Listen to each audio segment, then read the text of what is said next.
Hey guys, what's up? My name is Sean Wayne and today pag-usapan nga natin itong naging Senate hearing no, about kay Madam LV. So finally lumutang na no, marap na yung kanya naging amo na si Franz at saka si Pablo Ruiz. And dito sa mga papakita nating video ang i-review natin, nagpakita ng pangil at inis itong si finally no, ngayon ko lang nagustuhan yung style ni Senator Jinggoy. And, going through the kasambahay law, 'no. Hindi naman pala siya gano'n kahaba. Hinahanap ko nga rito actually yung about sa qualified theft para sa mga katulong. Sabi kasi ni Idol Rafi, gusto niya ipatanggal yung provision ng qualified theft dito sa sabi ko, sa kasambahay law. Ayun na nasa harap natin guys, Republic Act number 10361 or ang tinatawag natin short title of Workers Act or Batas Kasambahay. So wala naman po kasi dito yung sinasabing provision ni Idol Rafi about sa qualified theft, 'no? Kahit i-ano pa natin 'to, find ako dito, wait, kasambahay, qualified theft, wala. Ayun yung so ibig sabihin wala sa provision 'no, wala sa provision ng Domestic Welfare Act or Kasambahay Law, yung sinasabi niyang kung hindi nasa RPC, sa Revised Penal Code. And one thing na gusto ko lang i-emphasize 'no, we're in 2023. Ito po ay naging batas noong 2013, about 10 years ago. Yung minimum wage po dito ng mga kasambahay natin within NCR is 2,500. 'Di ba? Palakihin natin guys para mas lalo niyong ma ano, ayan, minimum wage. The minimum wage of domestic workers shall not less than the following: 2,500 for NCR, 2,000 pesos for chartered cities and first class municipalities, and 1,500 for those employed. This is monthly, ah. This is monthly. Kung ako rin naman, dalawang bagay lang yan eh. Guys, kung ang offer, doon sa mga nag apply pong katulong, doon po sa mga alam natin na hindi na makatotohanan 'tong sahod na 'to, medyo taas po natin yung sahod, okey? Another thing, kung hindi mo kayang magbigay sa pagkakaalam ko yung mga kapatid ko po kasi before nag-hire sila ng katulong, ang kanilang offer ay 5,000. Now may nagpapasuweldo rin po ng 4,500. However, dun po sa mga nagpapasuweldo ng 4,500, um, nagbibigay po yung amo ng SSS, PhilHealth, nagbabayad si amo ng contribution para sa kanila sa SSS, PhilHealth. Yung Pag-ibig yata hindi na, yun. Yung dalawang basic na yun, 'no? Yun lang, pagka babasahin mo rito, social and other benefits, domestic worker who has at least one, excuse me, of service shall be covered by the SSS, the PhilHealth, and the Home Development Fund or Pag-ibig, and shall be entitled to all benefits in accordance with the pertinent provisions provided by the law. So hindi ko lang sure ang about sa Pag-ibig. Pero usually kasi ang contribution na binibigay natin sa Pag-ibig, as far as my knowledge is concerned, is 100 pesos. Okay? Pero nagsa-suffer po ang ito lang po yung nagagawa, and yet nagsa-suffer po ang mga sino? Definitely ang mga mga katulong natin, 'no? Lalo na yung mga abusado rin na akala mo slave. Supposedly may hours din lang po ang mga katulong natin. Like say for example, asikaso ng pagkain sa umaga, tapos kung may araw na paglalaba, pagpaplantsa, paglilinis ng buong bahay. Maganda rin po kasi kahit may katulong tayo, lalo na kung may mga anak kayo, nagkakaroon ng general cleaning na tinuturuan niyo, pinapatulong niyo yung mga anak niyo dahil para matuto sila sa buhay, 'no? Hindi para kung ano pa man. Anyway guys, balikan natin 'to, si Senator JV. Medyo naubos ang pasensya niya rito, eh. Dahil alam niya dito malalaman din natin Pag-usapan natin kung nagsisinungaling ba ang mag-asawang Ruiz. Dahil pinasubpina natin yung mga anak nitong amo. Ano nangyari? Sir, I was informed by the council of the ex-employers that the two subjects are minors and are currently in school, Your Honor.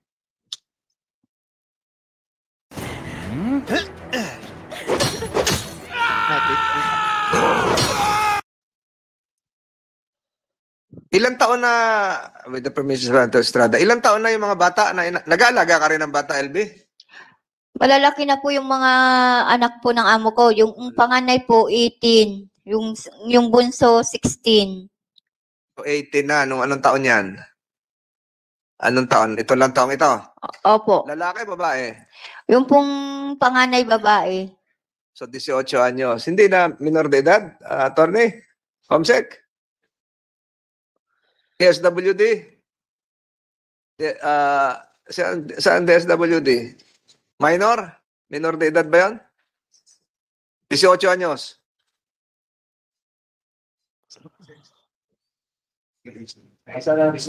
DSWD, Assistant Secretary. Dito kasi minor de edad. Kapag, good morning po, Mr. Senator. Kapag po 18 years old and below, considered pa po na minor po yung pong subject. Can't the committee invite them here? Because they're also involved in this issue. Okay, can the committee invite them here? Actually, para sa akin, ang 18 po kasi, by law, no, ito na naman tayo, iba-iba na naman tayo. I remember having hearing debates between age of legal consent pagdating sa pakikipag-sex. Ang nagsasabi, 16 years old, no? Pag ikaw daw nakipagtalik sa isang 16 years old, may singit lang natin, ano? Ikaw ay pwedeng kasuhan ng statutory rape.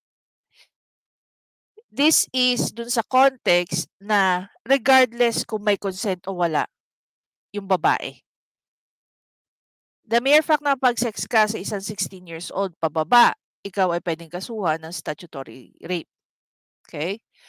Ito yung sinasabi rin naman ni Attorney Libayan that 18 years old is the legal age of consent. This is based on civil.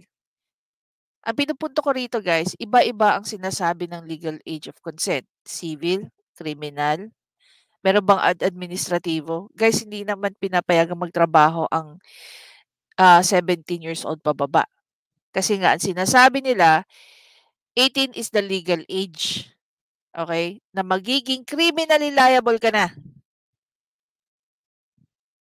Naintindihan nyo? Criminal ang pinag-uusapan natin dito. Ngayon, sa konteksto ng ginagawa dito, kung by 18 years old, criminally liable ka na, ibig sabihin, hindi ka na kinukonsider as minor. Okay? This is based dun sa pinag-aaralan namin. Kaya nga sabi nila, di ba, pagka umattend ka ng mga debut, ang biruan na ngayon, uy, 18 ka na, liable ka na sa mga criminal acts.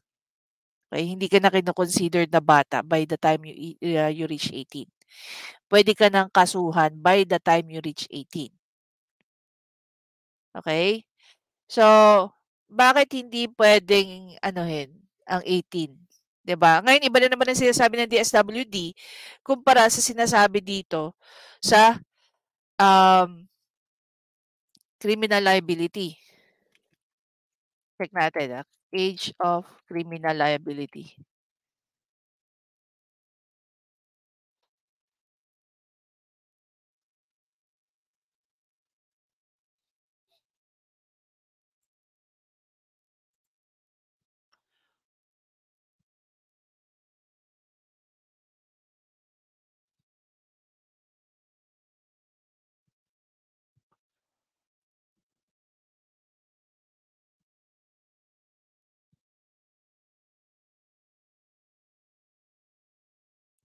So, iba naman ang sinasabi rito. Okay. So, minimum age of criminal responsibility, a 15-year-old child or under at the time of the commission of the offense will be exempt from criminal liability. 16 pababa. Okay? Makita natin, guys. 16. However, the child shall be subject to an intervention program pursuant to Section 20 of this Act. So, ibig sabihin, tingnan natin. A child above 15 years old and below 18 years old of age shall likewise be exempt from criminal liability. Below 18.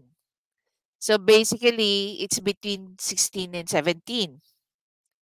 And be subjected to intervention program unless she has acted with discernment, in which case such child shall be subjected to appropriate proceeding in accordance to within this act. So guys, ang pinag-uusapan na natin dito, no, is yung criminal liability ng isang 16 at saka ng isang 18 years old. Okay?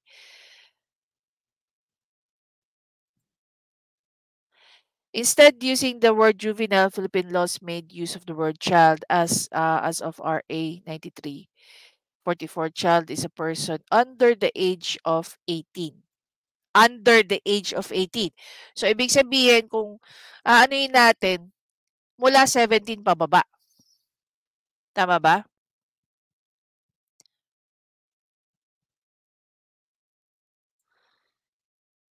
Ayon dito, Civil Code of the Philippines, emancipation, the age of majority, otherwise provided, majority commence at the age of 18. This is by civil law. Okay? Civil Code of the Philippines. Ngayon, ang pinag-uusapan natin dito, ano ang minimum age ng criminal liability? Kung ito nga sinasabi, age of majority.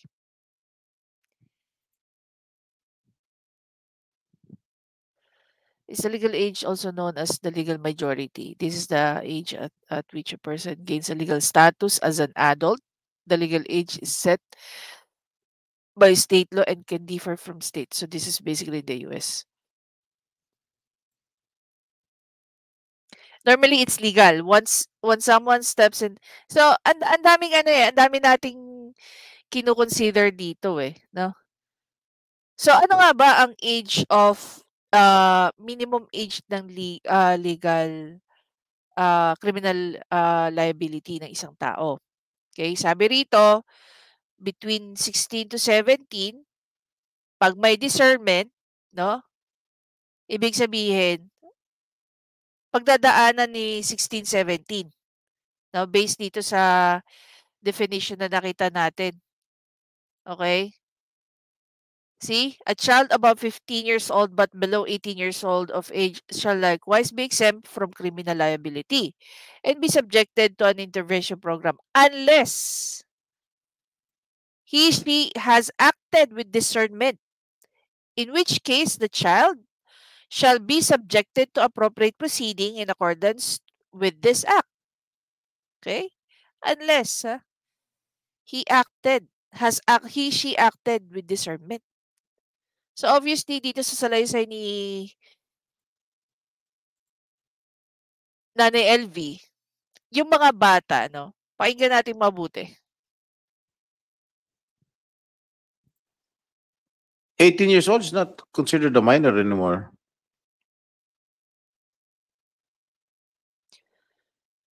Correct?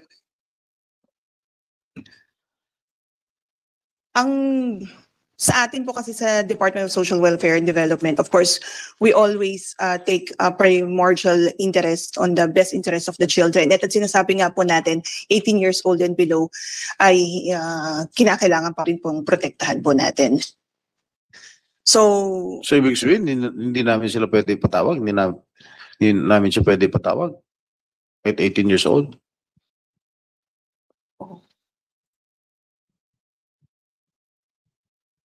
I think we'll have to refer to the legal If you want to call your experts on this. legal ASEC, do that. We'll give you time. Thank you very much.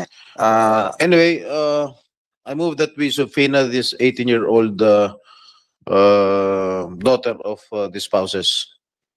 Secretary, can you Or implement? they have already been invited. Maybe I stand corrected. Issue a warrant of arrest. Thinking about your next vacation? Wherever you go, there's only one place to look. Agoda. For the Secretary, so director. I will still stand by my manifestation to issue a warrant of arrest unless otherwise they obtain a TRO from the proper court. You are referring, Your Honor, to the minor. Yes. Any word from your, before you proceed, Senator Estrada, any word from your Assistant Secretary for Legal Affairs? Identify niyo kung sino yung ASIC ninyo. Maraming salamat po, Senator. I've conferred with the legal officer of the Department of Social Welfare and Development, and according to USEC NED, maaari naman pong maimbita provided na ma-accompany USEC NED po, our legal officer po. Apelido. Yung Parang kilala. hindi kayo magkakakilala sa DSWD. Sorry po, Senator, na ano lang po ako sa palayo ni USEC NED. Net, babae, lalaki? Lalaki po, Senator. Baka para ikaw na maka-cross-examine ko, ganun katagal mo nakakilala. Ano apelido niya? For the record. Undersecretary for Legal Affairs. Our Undersecretary for General and Administrative Services and the concurrent legal officer po of the DSWD. I'll submit the complete name po, Mr. Senator. But based nga po doon sa kanyang advice, maaari naman po nating maimbita provided that ma-accompany po yung bata ng kanilang parent or legal guardian and that the child or the children will not be exposed unnecessarily. We could also consider, Mr. Senator, yung definition po kasi ng child based doon sa Republic Act 7160 and Republic Act 1188 na sinasabi ko nga po, yung a child refers to a person below 18 years old of age and a person 18 years of age or older but unable to take care of oneself fully or protect oneself from abuse, neglect, cruelty, exploitation, or discrimination. So I think, Mr. Senators, mahalaga rin po na ma-ascertain natin yung pong situation po ng mga bata in defining if these individuals are... I mean, going back to the definition itself, 18 years old. Below 18 years old is means 17 pababa, tama? Pero 18 above, pagka papasok lang ang DSWD, kung halimbawa walang kakayanan ng isang 18 years old. Is that correct? So, the thing is, itong 18 years old na anak na nananakit, which is nakikita rin kasi sa magulang, o most probably inuutos ng mga magulang kung paano saktan ng ibang tao. No, I'm not referring to this case alone. I'm referring to every case na yung mga magulang, instead na turuan ng magandang asal ang kanilang mga anak, tinuturuan maging walang hiya. So at least by now, alam nyo that not only parents are liable, but even those children na tinuturuan ng mga magulang, di ba?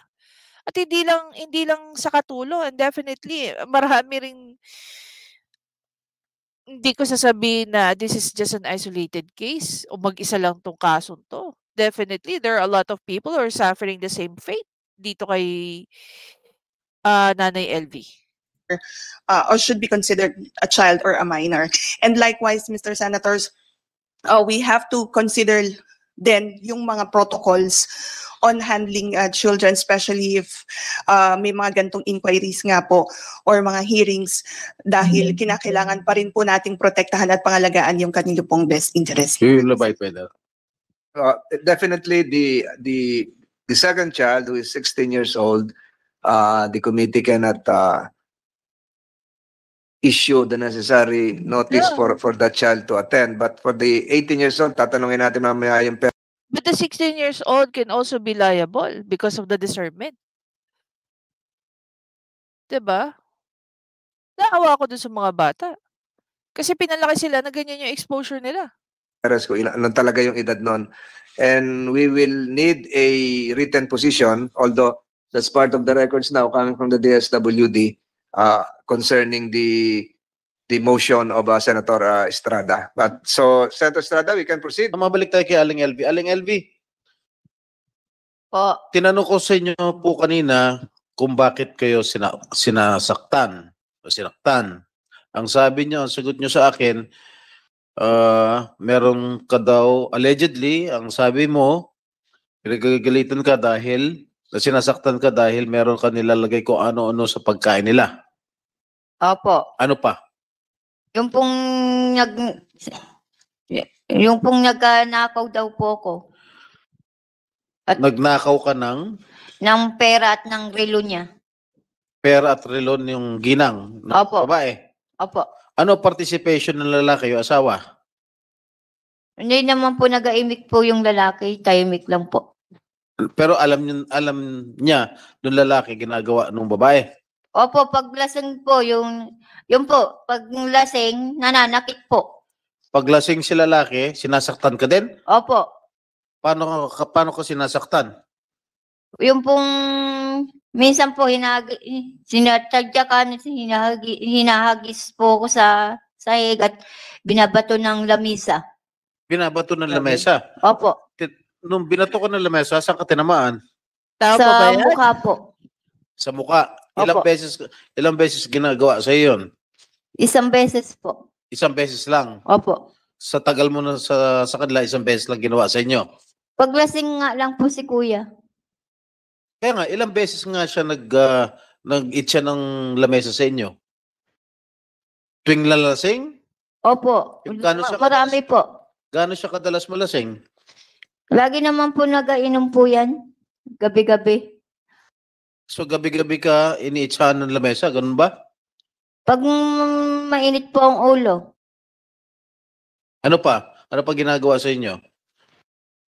yung pong sinasapok at tinatagyakan Saan ka tinatadyakan, Aling LV?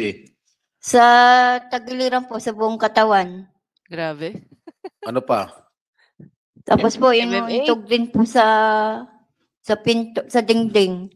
Grabe yung combination ng ano nito, no? Yung pananakit sa kanya, wrestling at saka MMA.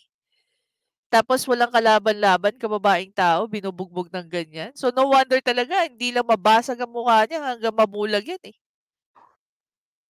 Yung mga anak, ano ginagawa? Yung pong dalawang anak niya po, hinampas po ko ng hanger at ng sunturon at sinuntok po sa tagiliran ni Jerome.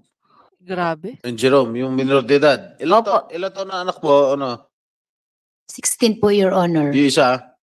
18, mag-18 pa lang po. Yung 18 Jerome, ka- ilan taon na? 16 po, Your Honor. Yung isa, ano pangalan? Danica po, Your Ayun Honor. isang pinapatawag ko. Dali mo na lang para madadala mo ba o mapapangako mo madadala mo sa susunod na hearing? No, you cannot talk. I'm asking you.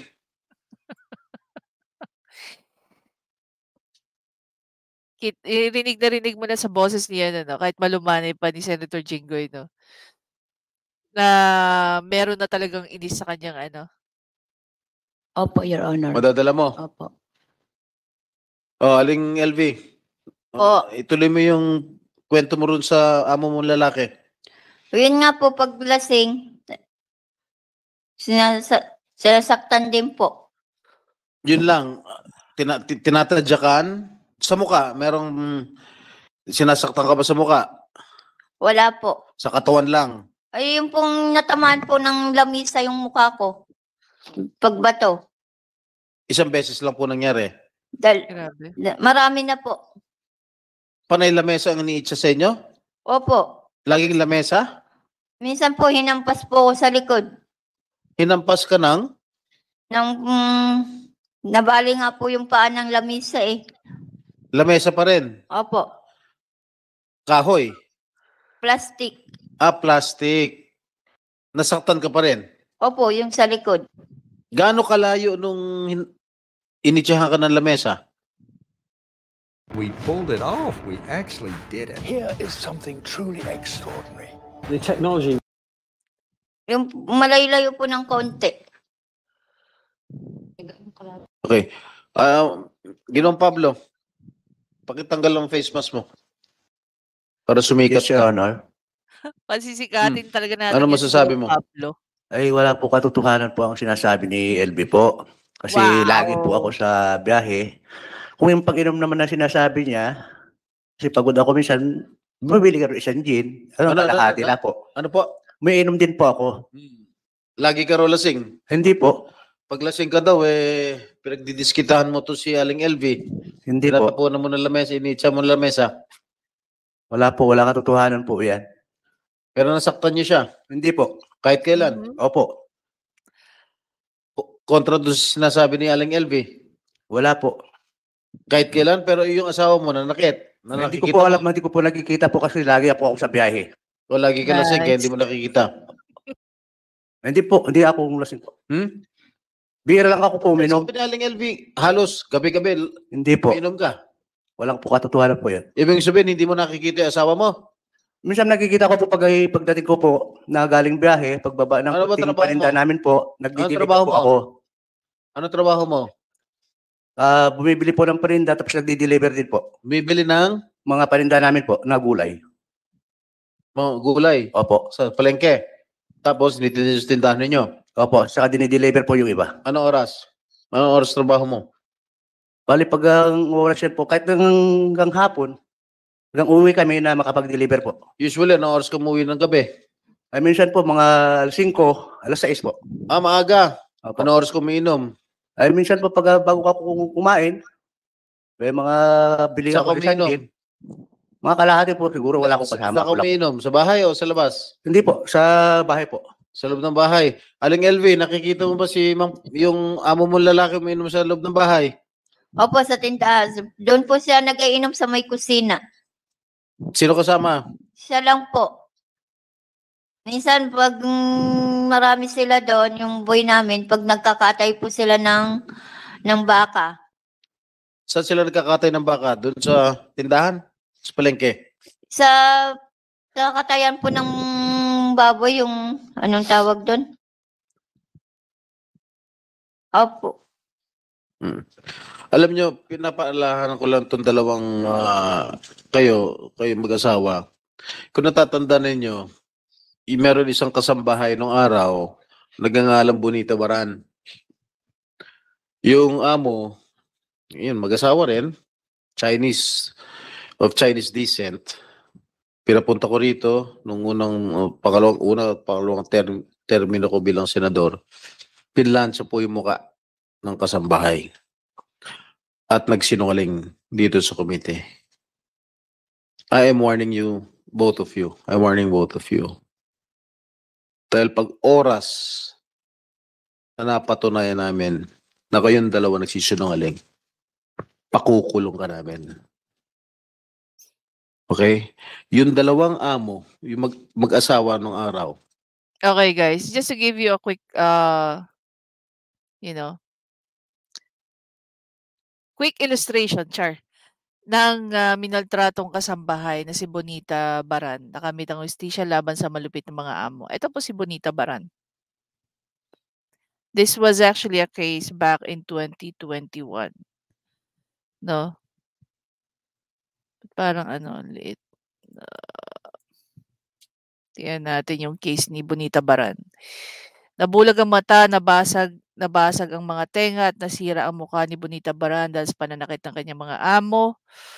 So, this was actually in 2009. Wow. To 2012. Si Bonita ay kasambahay na dumanas sa matinding pagmamaltrato sa kamay ng mga mag-asawang Reynald at Annaliza Marzan ng Visayas Avenue, Quezon City mula July 2009 to May 2012. Pinagtapat ni Baran ang kanyang sinumpaang testimonya in 2012 ang dinanas niya sa dating amo. Guys, this was a 2012 case. And yan, ibinasura ng Second Division ng Korte Suprema ang apela ng mag-asawang Marzan na mapawalang sala sila sa kasalanang ibinibintang sa kanila. Bagkos mula sa 14 na taong pagkakakulong, nadagdagan pa ng 40, which is yung sinasabi ni dito, no? Ginawang reclusion perpetua dahil sa pagkakasabwat nito kay Annalisa sa pananakit, pagmamaltrato at illegal na pagdidetain kay Baran. Ngunit hindi na kumpleto ni Annalisa ang parusang habang buhay sa pagkakakulong. Binawian siya ng buhay noong June 22, 2020. Ito ay ibinalita ni Attorney Priscilla Acosta, PAO Chief, kay Bonita sa Zoom meeting nila noong July 12. Panalo ka na. Congratulations, lakas mo ang loob mo. Pinag-iganti ka na ng langit. Kasi si Annalisa ay nagkaroon ng divine intervention, namatay siya doon sa kulungan, hindi na gumana ang kidney niya. Nagkaroon siya ng kidney trouble. Ayan. So, ito si Annalisa, no? Titingnan natin yan. Ito si Annalisa. Yung mag-asawang Chinese. Tingnan mo naman yung mukha. Ayan, Senator Jinggoy din, no? I believe this was in 2012.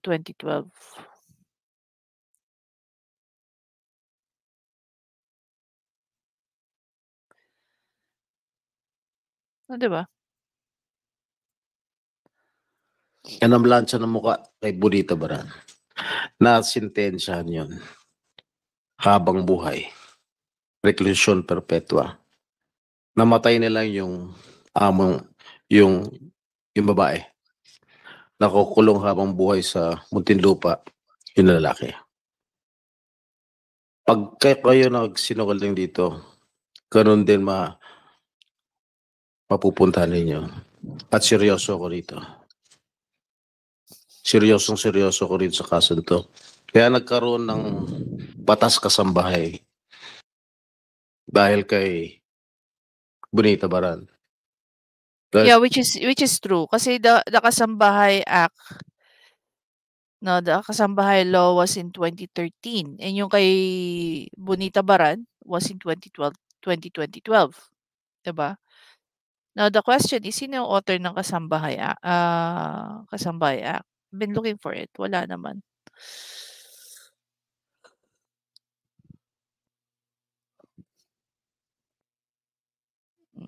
Wala. It was from the Senate Bill number 78 and House Bill 6114, finally passed into law. 2012 respectively. Kaya January 2013. Sa pagmamalabis, pagmamaltrato sa kasambahay. Huwag kayo magsinungaling. Ngayon pa lang, parang sa akin pakiwari, parang sisinungaling na kayo. So, bakit nga ba nasabi ni Senator Jinggoy yung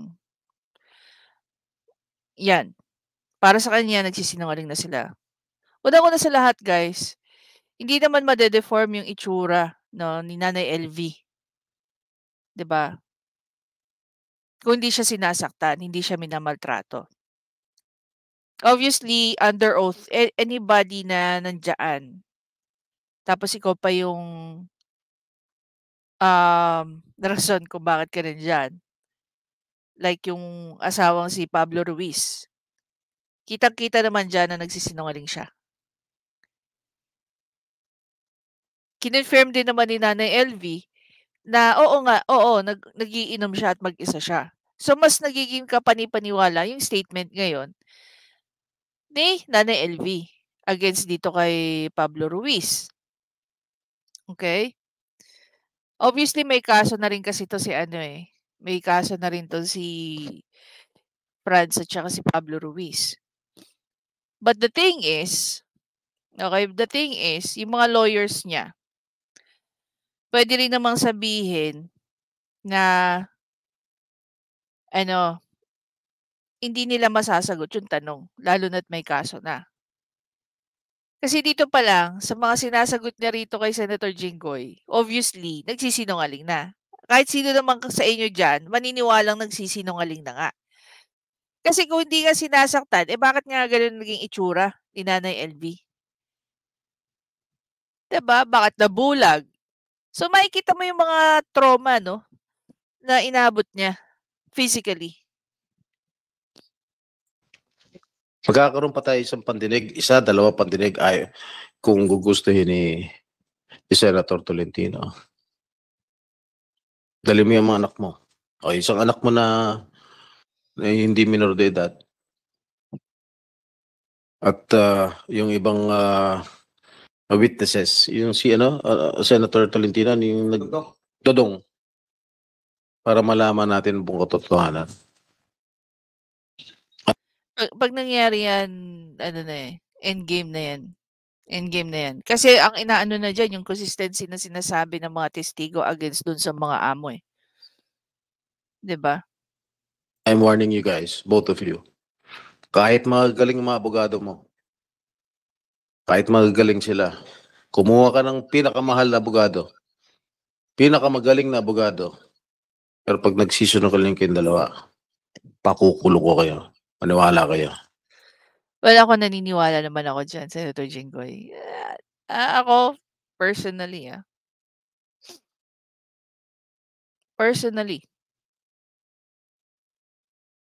kitang-kita ko yung pagsisinungaling ng asawa ng lalaki na si Pablo Ruiz. And kung may kaso na nga sila, kung may naisampalang kaso sa kanila, dapat ano na lang in-invoke niyo yung rights niyo for self-incrimination. Para hindi na kayo lalong samain. But definitely, dahil sa ginawa niyo, nilagay niyo lang yung isang paa niyo sa hukay. Papunta sa hukay ng kulungan. Makukulong kayo, definitely. Obvious yan. Hindi na natin kailangan pagpustahan niya. Makukulong tong mag-asawang to. Baka pati kayong dalawang anak niya magkaroon ng criminal liability. As defined naman, di ba? Between 16 to 17, pag iisipan. No? Titingnan kung meron discernment. Kung meron, then definitely, mag-go through siya sa usual process ng criminal procedures. Yung 18 years old, same thing. Na hindi lang natin alam kung ano ang pwedeng isampa sa kanya. 'Di ba? Sabi nga ni Senator Jinggoy, kahit gaano kagaling ang abogado nyo, makukulong talaga kayo. 'Di ba? Hindi na natin kailangang pagpustahan yan. Doon ang punta nyo. Tapos yung barangay chairman, dapat yan makasuhan din. Yung police, makasuhan din. Yung kamag-anak ko, no? Nitong asawa.